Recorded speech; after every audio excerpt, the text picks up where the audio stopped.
In this first video about Feldman's essay, Some Puzzles About the Evil of Death, I just want to spend a little bit of time in this first video talking about the brief introduction called The Puzzles, just so that we're clear about exactly what problems that he'll be addressing and trying to solve in this essay. And much of this material is really, frankly, stuff that we're very familiar with at this point.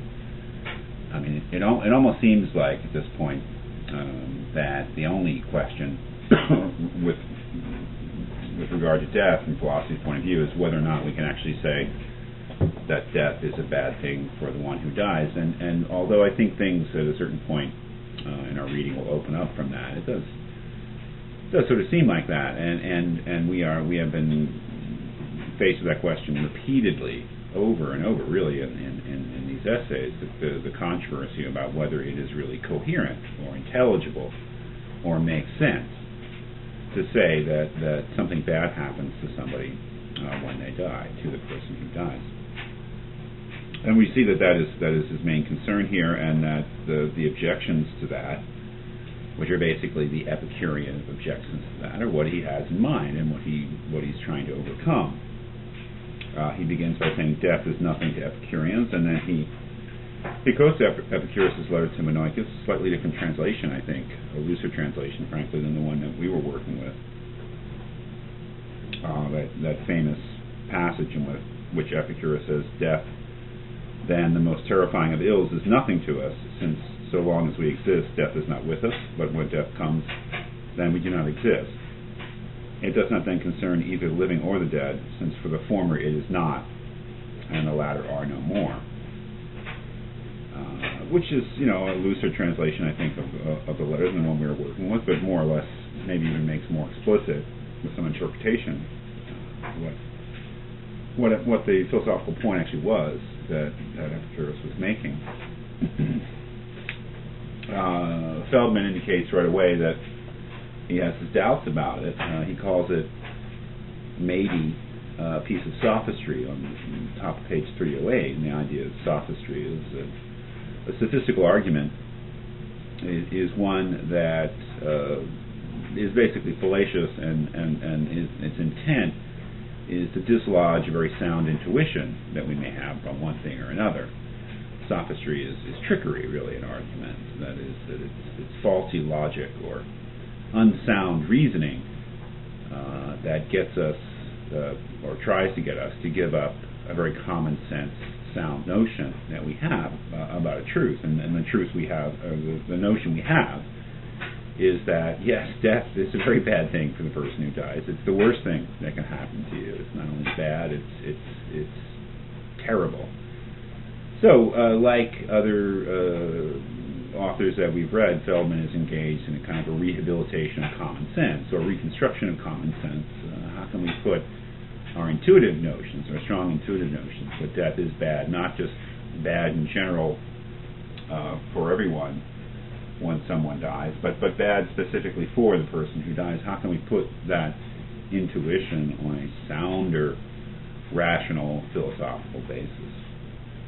He's open about the problems that are faced by anyone who wants to overcome Epicurus. He mentions on the first page the existence condition, the notion that, well, if you're going to say that something bad has happened to someone, that someone has to exist. Elsewise, there's no one for whom it is bad. There's no one that it happens to. He goes into more detail on page 308. Talking about the deprivation approach, which is, of course, the approach that for us was opened up by Nagel's essay, Death. He says, according to the most popular anti-Epicurean view, death is bad for a person primarily because it deprives him of certain goods, the goods he would have enjoyed if he had not died. This so-called deprivation approach, he calls it. That is the notion that, as Nagel said, there's no positive evil. There's no experienced pain, suffering that the dead go through, but that is not a necessary condition for a bad thing to happen to somebody. They don't actually have to experience something as bad in order for a bad thing to happen to them. We can say that death is bad because it deprives us of goods, not because it brings along any evils, positive evils. This so-called deprivation approach, Feldman continues, thus seems to require that we make a certain comparison, a comparison between A, how well off a person would be if he were to go on living, and B, how well off he would be if he were to die. And you can already hear the problems that are going to come up there, right? The claim is that when death is bad for a person, it is bad for him because he will be worse off dead than he would have been if he had lived. The second puzzle arises because it appears that any such comparison is incoherent. We can almost see this coming at this point, right?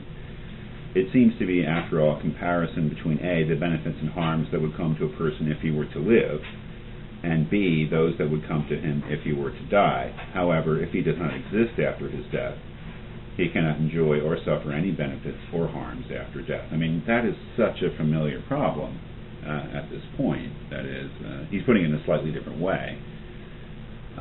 The deprivation approach seems to imply that we compare two different states. The state somebody would be in if they had the goods, and the state somebody would be in if they were deprived of the goods, and to make the judgment that the second state is worse, and therefore a bad thing has happened to them. But how do you actually compare how well off a living person is and how well off a dead person is, because a dead person doesn't exist? He continues, however, if he does not exist after his death, he cannot enjoy or suffer any benefits or harms after death. So there apparently is no second term for the comparison. Thus, the deprivation approach seems in a covert way to violate the existence condition too. Now, that's not to say he's going to throw away this whole deprivation approach, or at least a related way of getting at the reason that death is a bad thing for the one who dies, but that he's pointing out that there's a conceptual problem here, because it doesn't seem to be a basis for the comparison of two different states. He also mentions in the bottom of 308 the problem of that is, if death is a misfortune or a bad thing, when does it occur? It doesn't occur while we're alive. So death cannot be said to be the bad event of death cannot be said to occur when we are alive, because of course we're alive, as Epicurus points out. But does it happen to us then when we're dead? But that really wouldn't make any sense either, because something bad, again, can't happen to someone who does not exist. So the question of when it happens. And then on page 309, really, without mentioning it by name, he gives us an account of the asymmetry problem that we're familiar with. The notion that if you say that death is a bad thing because we're deprived because of our posthumous non-existence of the goods of life, then you seem to be committed to say that our prenatal non-existence represents just as bad a thing, that is, that we are being deprived of goods of life because we have not yet been born, rather than in our posthumous non-existence where we've been deprived because we have died. And no one really believes that our prenatal deprivation was really a bad thing, so why will we say that our posthumous deprivation is a bad thing? So in this opening, he was really just setting up the problems. They are familiar problems to us, and maybe they're too familiar at this point. But they are the usual problems, stated in his own way, but the usual problems that come up when one is confronted with Epicurus and one still wants to insist that death is a bad thing for us, that death is a bad thing for the one who dies.